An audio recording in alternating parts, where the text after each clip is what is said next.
নমস্কাৰ, মই লীলা দেৱী কেঁচাখনৰ মিটিঙৰ পৰা আহিলোঁ। কেঁচাখনৰ মিটিঙত আমি যথেষ্ট লাভৱান হৈছোঁ আৰু মই আজি ধৰক অক্টোবৰৰ পৰা কেঁচাখনত এই যে গহনাবিলাক দেখিছে, কেঁচাখনত কাম কৰি আছোঁ। আৰু কেঁচাখননো কি, ইয়াত কেৰিয়াৰ হিচাপে কেনেকৈ লৈ যাব পাৰে, এই বিষয়ে আজি আমাৰ মেনেজিং ডাইৰেক্টৰ ৰীণা কলিতা আৰু কণ্ট্ৰলাৰ মমি কোঁৱৰে বহুতখিনি কথা কৈছে। আমাৰ যিসকল সদস্য আজি গৈছিল, নতুনকৈ যিসকলে কাম কৰিম বুলি আগ্ৰহী হৈ আজি দোকানলৈ গৈছিল, তেওঁলোকক ৰীণা কলিতা আৰু মমিয়ে বহুতখিনি কথা বুজাই দিছে। আৰু সেই কথাখিনি মই আপোনালোকক, তেওঁলোকেনো কি কৈছে সেই কথাখিনি আপোনালোকক আজি তেওঁলোকৰ মুখেৰে মই ক'ব বিচাৰিছোঁ। মইতো ইতিমধ্যে বহুতখিনি ক'লোঁ। মই কেতিয়াও নিজে তেনেকুৱা এখন দোকান দিব নোৱাৰোঁ। আমাৰ অসমীয়া ল'ৰা এটাই এখন দোকান দিছে, কাৰখানা এটা খুলিছে, আৰু তাত অসমীয়া মহিলা, ছোৱালী, জীয়ৰী বোৱাৰীসকলক বা ল'ৰাবিলাকক যিয়ে কেঁচাখনৰ ব্যৱসায় আৰম্ভ কৰিব খুজিছে, তেনে বহুত ল'ৰাকো নিয়োগ কৰিছে। গতিকে মই যিহেতু কিছু লাভান্বিত হৈছোঁ, আপোনালোকেও যদি হ'ব খোজে বা জইন কৰিব খোজে, যাৰ ইচ্ছা আছে অথচ তেনেকুৱা এখন দোকান দিব নোৱাৰে, তেওঁলোকে জইন হ'ব পাৰে। গতিকে আহক, তেখেতসকলে কেনেকৈ কয় কথাখিনি শুনি লওক। আৰু জইন হ'ব খুজিলে আমবাৰীৰ আপোনালোকে অফিচটোলৈ যাব, অফিচ মানে দোকানখনলৈ যাব। আমবাৰীৰ আপোনাৰ AGP অফিচ পাৰ হৈ অসম চৰকাৰৰ বস্ত্ৰ কিনা বেচা নিগম যিটো আছে আৰু আছাম টেক্সটাইল ইনষ্টিটিউট যিটো আছে, সেইটো একদম অপজিটতে ফাৰ্ষ্ট ফ্ল'ৰত কেঁচাখন বুলি লিখা আছে। তালৈ গুচি গ'লে হ'ল, মোৰ কথা ক'লে হ'ল। তাত গৈ আপোনালোকে 300 টকা দি জইন হ'ব পাৰিব। আহক, ৰীণা কলিতা আৰু মমিয়ে আজি কি পৰামৰ্শ দিয়ে আপোনালোকক শুনি লওক। বলক। নহয়, নাই,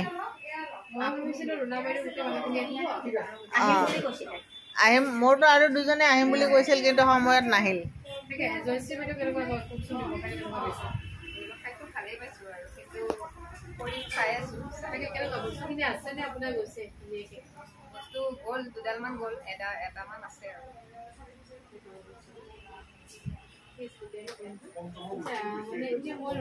সবিতাৰ কেনে গৈছে নে আছে? আৰু ৰুণাৰ গৈছে নাই?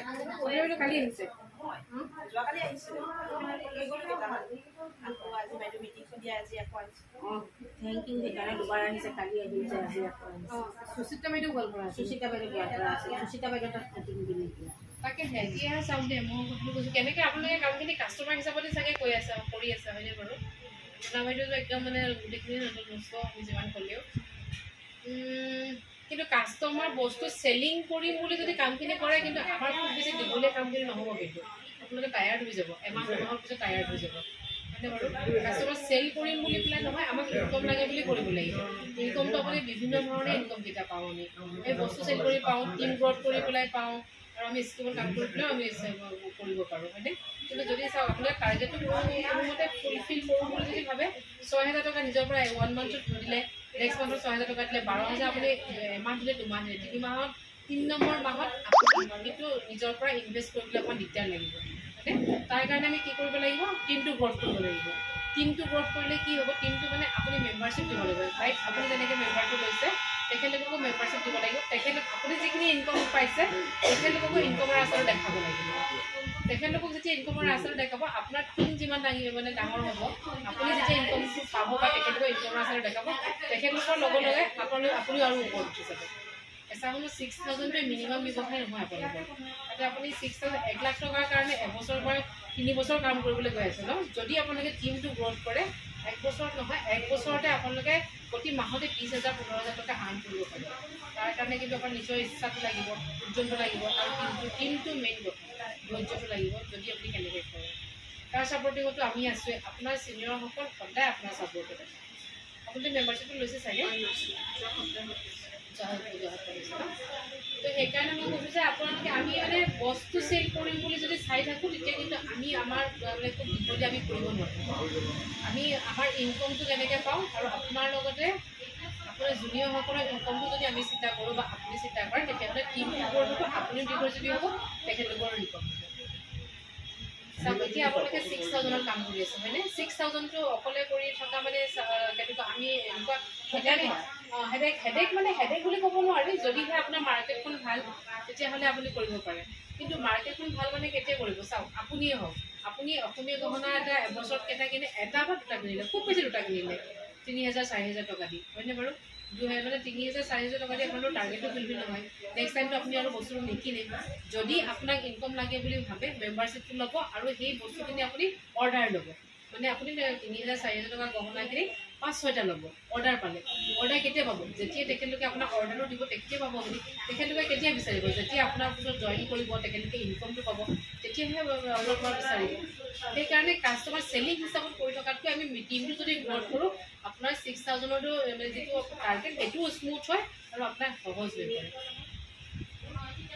আপোনাৰ টিমত যেতিয়ালৈকে 6000ৰ মানে আমি 6000টো মিনিমাম কাৰণে মই 6000টো কথা কৈ আছোঁ 6000ৰো আছে 12000ৰো আছে 30000ৰো আছে আৰু আপুনি তাৰ ওপৰত আমাৰ যিটো ৰেংক হয় এইটো মেনেজাৰ ৰেংক হয় লাইক ৰীণা বাইদেউ মেনেজাৰশ্বিপটোত তেখেতে এতিয়া ৰিচেণ্ট তেখেতৰ অকণমান গা চা বেয়া হোৱাৰ কাৰণে ডাউন হৈছে তথাপিও মিনিমাম তেখেতৰ 25000 পাৰ মান্থত আহে এটা সময়ত মোৰ মানে নিজকে গৌৰৱ অনুভৱ কৰোঁ তেখেতে পাৰ মান্থত 50লৈকে আৰ্ণ কৰিছে 50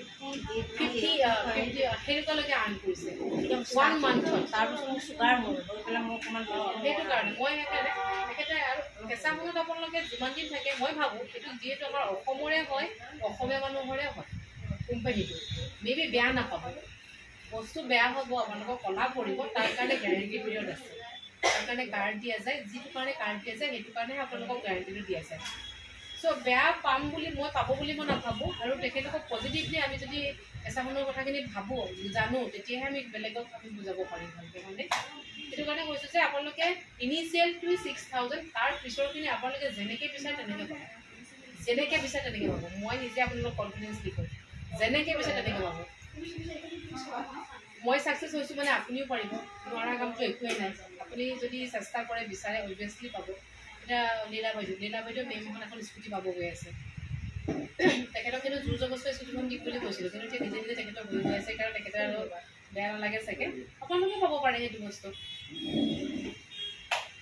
অকল যে বাইদেউ পাব তেনেকুৱা নহয় সকলোৱে পাব বাইদেউ ঘৰ এখন আছে বাইদেউ গোটেই ল'ৰা দুটাক মেইনটেইন কৰি ৰান্ধি বাঢ়ি আমাক গ্ৰুপটোত বাইদেউ যেতিয়া মৰ্ণিঙত আমাক এবাৰ উইচ কৰে ন সকলোৱে চাগে আমি চাইছোঁ অলৰেডি মই তেতিয়া বিচনাৰ পৰা নামোঁ কিন্তু বাইদেৱে তেতিয়া আমাক ভইচটো দিওঁতে কৈ মোক খানা পিনা বনোৱা হৈ গ'ল তো কিমান এক্টিভ তেতিয়াহ'লে আপুনি ভাবক তাৰ পাছত গোটেই ঘৰৰ কাম কৰি দোকানখন চলাইছে তাৰ পাছতো উইদিন 2-3 মান্থৰ ভিতৰত ইয়াৰ পৰা স্কুটিখন এচিভ কৰিবলৈ সক্ষম হৈছে কিমান এক্টিভ হ'ব লাগিব আৰু কেনেকৈ কৰিছে বাইদেউক মই যেনেকৈ কৈ গৈছোঁ বাইদেৱে প্ৰতিটো কথা তেনেকৈয়ে কাম কৰি গৈছে এতিয়া আপোনালোকেও যদি আজি ভাবে আজি আজি আমি মিটিংখন বুলি ক'লোঁ কোৱাৰ লগে লগে মানুহখিনিয়ে মিটিং বুলি ক'লে নাহে আমাৰ মানুহখিনি মেনিয়া এটা আছে মিটিং বুলি ক'লে নাহে কিন্তু মিটিংখন তাৰ ভালৰ কাৰণে তেওঁলোকৰ ভালৰ কাৰণে এতিয়া মমী বাইদেউ অকণমান আগত ক'লে যে 6000 এটা অভিয়াছলি 6000 টকা এটা মাহটো তৎক্ষণাত যায় আপুনি প্ৰতি মাহত 6000 টকা এটা হাতৰ পৰা বস্তু উঠাই নিয়াটো পচিবল নহয়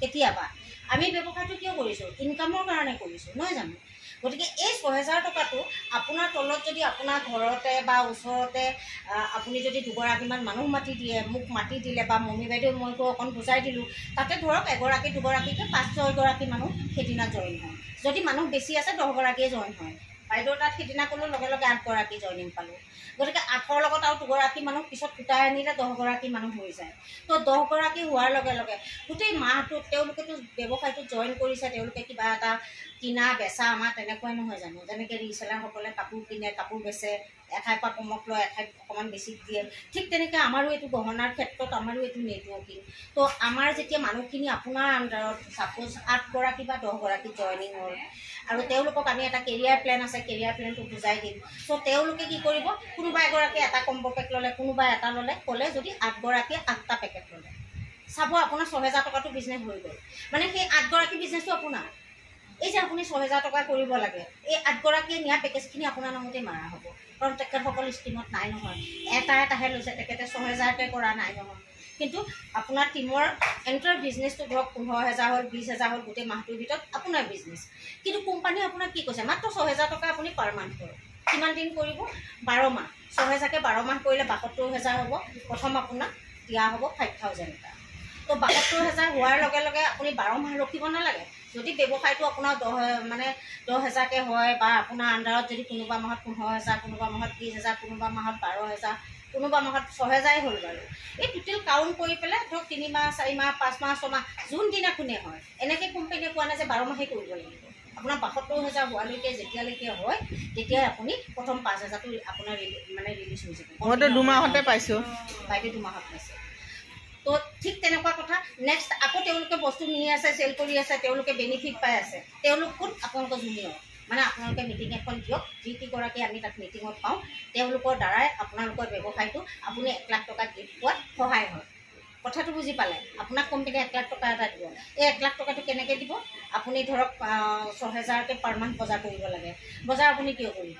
আপোনাৰ লগ বন্ধু, ওচৰ চুবুৰীয়া, স্কুল ফ্ৰেণ্ড, আপোনাৰ ল'ৰা ছোৱালীক স্কুলত থ'ব যাওঁতে যিসকলক কলিকসকল পাব তেওঁলোক, নাইবা আপুনি ষ্টেণ্ডাৰ গাড়ীত যাওঁতে কাৰোবাক লগ পাইছিল, য'ত যেনেকৈ চিনাকি মানুহ আপুনি লাহে লাহে অফাৰটো কৰক। মই কেঁচাখনত কাম কৰি আছোঁ, বহুত ভাল লাগে। আৰু কেঁচাখনে কি দিব গৈছে এইখিনি আপোনালোকে নাজানে। ভাইটেল পইণ্টটো হ'ল কেঁচাখনে 1 নম্বৰ ৰেংকৰ পৰা 8 নম্বৰ ৰেংকলৈ। এই 8টা ৰেংক যদি আপুনি ষ্টেপ বাই ষ্টেপ যদি প্ৰমোশ্যনখিনি ল'ব পাৰে, কোম্পানীয়ে আপোনাক 33 লাখ এটা দিব। সেইটোতো আপোনালোকে নাজানে। গতিকে আপোনালোকে নাজানে জনাই দিয়াৰ কাৰণে আপোনালোকক মই মিটিঙলৈ মাতিম যে আপোনালোকে মিটিঙলৈ আহক, মিটিঙত আমি এই বস্তু শিকক কি কি আছে। আপুনি কোনোবা এগৰাকীক যদি কয় বাইদেউ কেঁচাখনত জইন কৰক, এই মোক নালাগে কেঁচাখন, মই ক'ত বেচিম দিয়ে। মেটাৰ সেইটো নহয়। বেচিব চব মানুহে নোৱাৰে, চবৰে চব জ্ঞান নাই। আজি চাওক, এখন কলেজত আমি যিমানবোৰ ষ্টুডেণ্ট থাকোঁ তাৰে কিন্তু কোনোবা 1 বা 2জন IAS হয়, কোনোবা 1 বা 2জনেহে কিন্তু ডক্টৰ হয়, কোনোবা আকৌ বেছিভাগে খেতি বাতি কৰিয়ে খায়। নাখায় জানো? এতিয়া আমাৰ কেঁচাখনত যে যিমানখিনি মানুহ আহিবলৈ দিয়ক, তাৰে মাজত কোনোবাইতো ভালকৈ কাম কৰিব, কোনোবাইতো 33 লাখটো ল'বলৈ এচিভ কৰিবলৈ যাব। সেইখিনি আপোনাৰ সহায়। তেওঁ লোৱা মানে তেওঁৰ ওপৰত আপুনি চিনিয়ৰ, গতিকে আপোনাৰ এটা টিম হৈ আছে। কেঁচাখন কোম্পানীয়ে কৈছে আজি আপুনি জইন কৰিছে, আপোনাক কোৱা হয় ফাৰ্ষ্ট ৰেংক। মই গ্ৰুপত লিখি থাকোঁ, পাই আছে ফাৰ্ষ্ট ৰেংক ইমান দাম, ছেকেণ্ড ৰেংক ইমান দাম। ছেকেণ্ড ৰেংক কেতিয়া পাব? যেতিয়া আপোনাৰ যিকোনো এগৰাকীৰ তলত 10গৰাকী হৈ যায়। বাইদেউৰ তলত যোৱা মাহত হৈছে, মানে এই ৰানিং মাহত হৈ গৈছে 10গৰাকী। আজি শেষ হ'ল 10গৰাকী, 9গৰাকী হৈ আছিল, আজি এগৰাকী হৈছে 10গৰাকী। বাইদেউ ছেকেণ্ড ৰেংক। ছেকেণ্ড ৰেংক বুলি কোৱাৰ লগে লগে আপোনাক কোম্পানীয়ে এটা গহনা গিফ্ট দিব আৰু হোল লাইফৰ কাৰণে আপোনাক LP লাষ্ট প্ৰাইজ, কোম্পানীয়ে যিটো মেনেজাৰে পায়, যিটো কণ্ট্ৰলাৰৰ দাম, যিটো মেনেজাৰৰ দাম, সেইটো ছেকেণ্ড ৰেংকজনৰ দাম একেই দাম। এইখিনিৰ পৰা আমাৰ একদম সমান। প্ৰথমতে খালি এটা আছে কাষ্টমাৰৰ দাম একদম হাই হয়, যেনে 5,500 টকাটো কাষ্টমাৰৰ দাম, 3,500 টকাটো তেতিয়া আমাৰ আহি যায় ফাৰ্ষ্ট ৰেংকৰ দাম, 2,000 বা 1,800, 1,500, 2,500টো আহি যায় LP ছেকেণ্ড ৰেংকৰ দাম, লাষ্ট প্ৰাইজ। LP মানে লাষ্ট প্ৰাইজ। ঠিক আছে। আপোনাৰ বেনিফিট কি হ'ল? আপুনি 10গৰাকী মানুহ দিয়াৰ বিনিময়ত কোম্পানীয়ে আপোনাক লাষ্ট দামত দিলে। ছেকেণ্ড, আপোনাক কোম্পানীয়ে এটা গিফ্ট দিলে, গহনা এটা। আপুনি যে ছেকেণ্ড ৰেংক এচিভ কৰিলে ছেকেণ্ড ৰেংকটো, সেইটো কাৰণে কোম্পানীৰ ফালৰ পৰা এটা আমাৰ বাইদেৱে আৰু এই বাইদেউ অহা মানে ক্লজিং মাৰি বাইদেৱে পাবলৈ হ'ল বাৰু, তেখেতে মানে আমাক ক্লজিঙৰ পিছত এটা গহনা আছে, লীলা বাইদেউ ল'লেই। গতিকে তেনেকুৱা আপুনি ছেকেণ্ড ৰেংকৰ গহনা এটা পালে। থাৰ্ড ৰেংক কেতিয়া পাব? আপুনি কৰিব লগা কাম শেষ। আপুনি নিজে এই কোম্পানীত কেঁচাখনত জইন কৰক। আপুনি এটা খালি সপোন থাকিব লাগিব যে 1 নম্বৰ ৰেংকৰ পৰা 8 নম্বৰ ৰেংকলৈ। আমাৰ ইয়াত বহুতেই নাজানে যে এই 8টা ৰেংক যদি মই প্ৰমোশ্যন ল'ব পাৰোঁ, একে সৰু কথা এটা, সেই কথাখিনি ছিষ্টেমটো যদি মানিব পাৰে তেতিয়াহ'লে কোম্পানীয়ে আপোনাক 33 লাখ এটা দিব।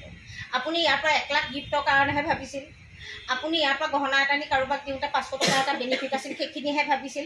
কিন্তু এইখিনি বস্তু দেখাই নাছিল যে কেঁচাখন কোম্পানীত যে ইমান সুন্দৰ এটা কেৰিয়াৰ প্লেন আছে, য'ত 33 লাখ এটা এচিভ কৰিব পাৰে, 33 লাখ এটা এচিভ কৰিব পাৰে। কেনেকৈ পাৰে মই সেইটো কৈ গৈছোঁ। আপোনাৰ